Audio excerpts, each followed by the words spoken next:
તાપી જિલ્લાના વ્યારા તાલુકામાંથી પસાર થતા નેશનલ હાઈવે 56 પર મસમોટા ખાડા પડી જવાને લઈને વાહન ચાલકોની સમસ્યામાં વધારો થયો છે, જેને લઈને કેટલાક વાહન ચાલકોએ રસ્તાના ખાડામાં વૃક્ષ રોપી દેતા પોતાનો આક્રોશ પણ એ રીતે વ્યક્ત કર્યો। પણ વાહન ચાલકોની વારંવારની રજૂઆતો છતાં કોઈ કાર્યવાહી કરવામાં ન આવતા લોકોએ એમ જ કમરતોડ હાઈવે પરથી આગામી દિવસોમાં પણ પસાર થવું પડશે। આ રોડ છે કે ખાડા છે એ કંઈ અમને માલુમ પડતા નથી। અનેકવાર રજૂઆત કર્યા છે।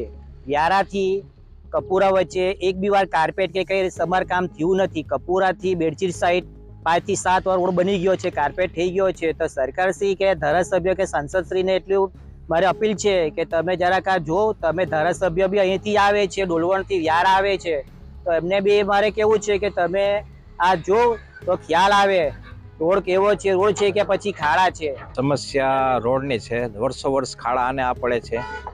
અમારા નવા ધારાસભ્ય આવ્યા છે મોહનભાઈ કોકણે, હવે એ કંઈક નવું કરે તો, બાકી વર્ષો વર્ષ સમસ્યા આને આ છે।